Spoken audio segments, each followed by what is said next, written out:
So a few days ago, I made a video, um, like on Monday or something, and the whole idea of the video was to basically to go and get a job. It was not exactly to get a job, but the point I was trying to make is when you're broke, it's hard to focus on chasing your dreams and all that. And I still stand by that. But I started to rethink it. So the in the video I did, and I still believe this. I feel like when you're broke, like very very broke, is difficult for you to focus on the thing you want to do. So whatever this thing is, whether like whatever the dream is, whatever the hustle is, whatever thing you're trying to pursue. So like me, for example, I'm trying to be a YouTuber, make short films and do storytelling and all this type of stuff. So I feel like it's a lot harder to do that when I'm broke and I'm wondering what I'm going to eat this night. It's a lot harder to do that when I'm broke and I'm thinking like, how am I supposed to pay all this money I borrowed? Like it's hard to do that. So your brain, that is my brain, usually starts to think of, okay, how can I make money and stuff, which is not bad. But the only problem slash disadvantage is that while you are spending all this time and energy trying to think of all these things, it distracts you from the main thing, which is the dream or the hustle or whatever thing is.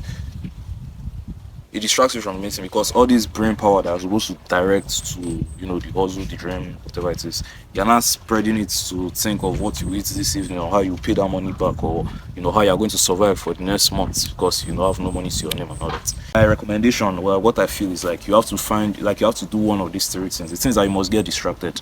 So you have to choose one of these three distractions. The first distraction is still chasing the dream, but just being distracted by hungry thoughts, hunger thoughts, like sitting in your room and realizing you don't have anything to eat, sitting in your room and realizing that you're broke as fuck, or wanting to maybe go somewhere or get equipment or something, and looking at your bank accounts and just being feeling bad.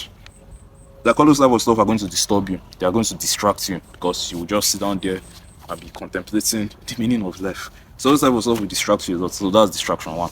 But the things that you can choose to, I don't know, ignore the thoughts and just keep working on the dream. Just keep going, just keep going. But it's be very hard because you're hungry, you're wondering how you pay for these bills, you're doing all that. So it's a distraction. Distraction two is getting a job. So this one basically, the like it's common sense, go and get a job. The money they pay you at the job, use it to fund your life, use it to pay your debts, buy food, whatever. Then but the problem with this one is that it takes a lot of time and energy because all this time, like when you come back from the job, you'll be very tired. Like so, you will not really have energy to want to put into your dream and everything. So you end up just procrastinating on it, and we're just working at this shit job. Like that one is another disadvantage. And the third distraction is now side hustles. So side hustles used to be my favorite because unlike a job, is not fixed that you must be there 9 to 5 and all that. But disadvantage with side hustles is that there's no guarantee of it working. Like it's not guaranteed. It's like almost a business model or also whatever that is supposed to also pay you money and all that. But like you can't guarantee that the thing's actually going to pay you. Like sometimes, at least from my own experience, I usually used to notice that you study side hustles and you're like, okay, the next 30 days I'm going to make money and all that. But you realize, as I used to realize a lot, that 30 days from now, or I start doing the side hustles and 30 days in, I realize that this thing is going to take a lot more than 30 days for it to work. Sometimes even just as long as the main dream thing you're trying to chase. So and I usually used to question like if the actual dream, whatever I want to do, is going to take, let's say, 1 year before I start seeing success. And this side hustle I'm trying to do is also going to take about a year, let's say 8 months before I start seeing success. Then basically what's not the difference? Like I should just focus on the dream and all that. So that's the problem with side hustle, is like there's no guarantee to it. But the advantage also is like some of them actually work. There are some that maybe within a month of doing it, you start seeing results. So, but the thing I don't want to speak about is this side hustle stuff because it's obviously most thoughts I used to have and all that is from watching Alex Moses videos. You can say I'm addicted or whatever. I don't think for myself. Whatever I want to say.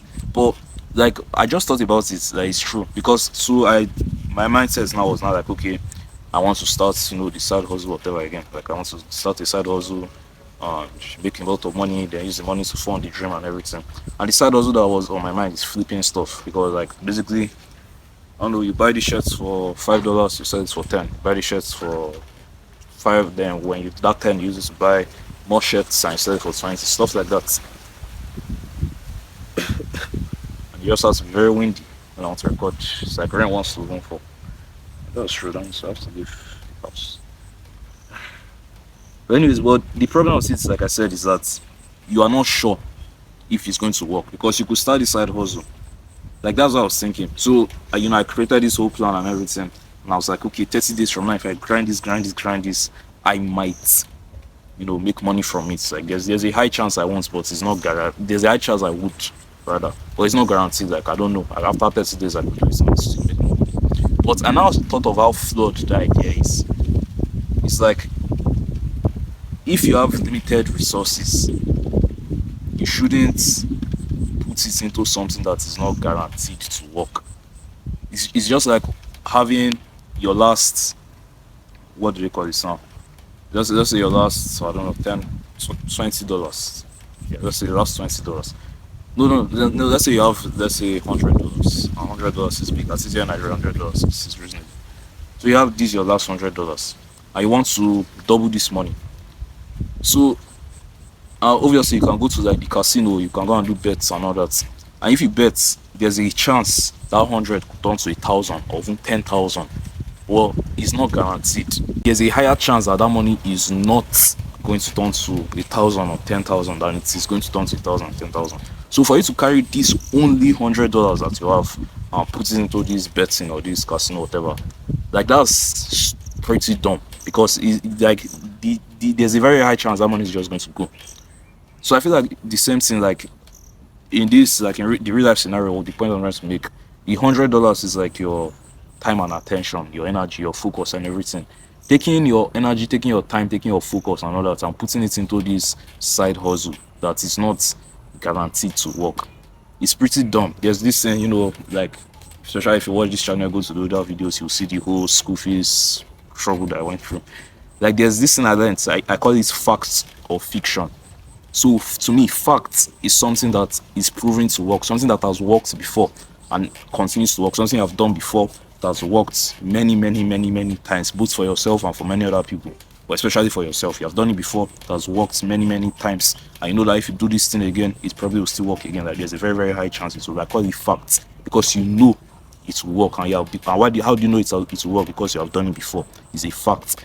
So a good example of this is like, maybe you have worked at a job. So something like a job, that's a fact. If I go and get this job, is a fact that 30 days later they'll pay me my salary or however the payment structure is. But you shall know you get paid certain amounts. Like that's fact.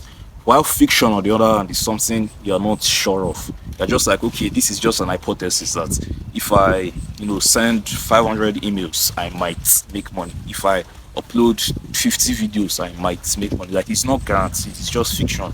It's just like a theory that if I work this hard and do this thing, it's almost guaranteed. But at the same time, it's not true because you have not done it before and you don't know. And you could do this thing and realize like, oh, like it actually doesn't work. Or you could do this thing and like when you start doing this thing, like 20 other problems come out of it that you never saw before.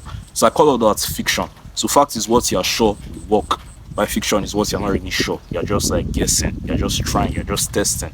So from what I learned from my whole school fees drama, it's like if you're going to take a risk, if you're going to allocate resources and all that, don't put it into fiction. It's a bad idea to put into fiction because you're not sure, you don't know. But it's a very good idea to put into facts. Fact is something will work, something I've done a billion times. I know if I do it again, it will work. While fiction is something I'm not sure. So if you maybe like just the $100 now, putting it into this casino stuff, like that's fiction because it's like you're not sure. Except you have played the casino stuff a billion times, like a lot, and each like 90%, 80, 70% of the time you play, you always win. That's like you should now use putting into it because it's worth it, because that's fact. No game for the last 20 times I've played, 15 of them I've entered, 15 of the games I've won. So I know that there's a high chance that this one I played to also win. But not the one that you barely play, I've never really played. You just see, oh wow, my friend said he won so much money, so I should go and I should try it too so I can win so much. Like that's dumb. So because in the whole school fees drama stuff, that was the same thing I did. Like it was fiction because the idea was like, okay, if I buy this course and I follow what the guy tells me to do and I work very hard on it, affiliate marketing, whatever, I'll make money back. And that's the thing, it might happen. But me trying to do this 20 other problems came out. I realized, wow, it's going to take a lot longer. And wow, I'm also not that consistent. I'm also not that skilled. I'm also not that disciplined and all that. So these other things I didn't see before now came out, and that's because it's fiction. So, anyways, in some the point I'm just trying to make in summary is like you should be more calculative with your resources. Like if you're going to do anything that is like a fiction bet, fiction bet, something like you're not very sure of will work. Like let it at least be something you actually want to do. So let it be like the last money in your account, just like in that case. Rather than going to randomly put it in the betting casino, whatever. Why not put it into your dream that obviously you're not sure this thing will make you like it will make your dream or your horse will go anywhere. But at least like you would like to take that bet like if it does, it's worth it. Rather than but and if it doesn't work, like at least it was my dream, so it's still good I tried. Rather than putting it into like betting or some stupid stuff that if it does work, so good, but if it doesn't, it's like the chance of it not working is higher. And so it's just like putting to me it just makes no sense.